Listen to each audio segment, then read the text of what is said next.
Priority News Estate।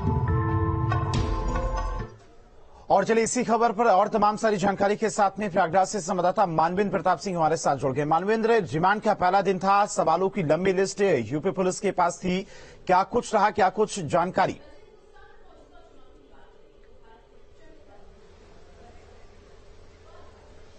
जी देखिए, पूरी रात अतीक अहमद से पूछताछ हुई और अतीक अहमद से मुख्य तौर पर जो शूटर्स, बाकी के जो शूटर्स मिसिंग है जिनको पुलिस ढूंढ रही है, उनको लेकर के पूछताछ हुई, शाइस्ता को लेकर के पूछताछ हुई।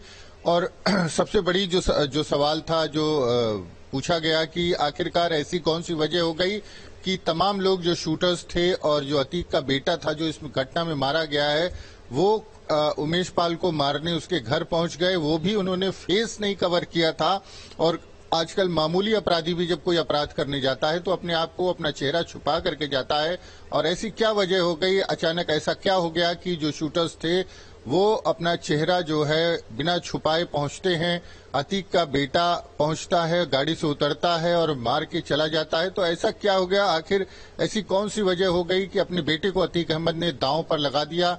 तो अतीक अहमद लगातार इसी तरह की बात करता रहा कि जब आदमी का समय खराब होता है तो गलतियां हो जाती हैं और हमारे पास कोई जरिया नहीं था कि हम इन लोगों से संपर्क करें। हमें जिस तरह से तन्हाई में रखा जा रहा है, हमारे पास लोगों से बात करने का कोई जरिया नहीं है और हमारे पास जो है कोई मोबाइल नहीं है। और जो इस तरह की बातें लगातार अतीक बहाना बनाता रहा। और जब अतीक से पूछा गया कि आखिरकार जो है शाइस्ता कहाँ है, शाइस्ता क्यों फरार है और शाइस्ता किस तरह से इस पूरे मामले में शामिल है, तो अतीक ने वही बात दोहराई कि साहब, मेरा परिवार जो था वो तबाह हो गया और एक बुजुर्ग बाप के कंधे पर एक जवान बेटे का जो शव होता है वो दुनिया का सबसे बड़ा गम होता है। और ऐसे हालत में हम आपको क्या जवाब दें, हम अपने आप को नहीं संभाल पा रहे। तो इस तरह की तमाम बातें अतीक अहमद की तरफ से लगातार कही जाती रहीं और बातों को टाला जाता रहा।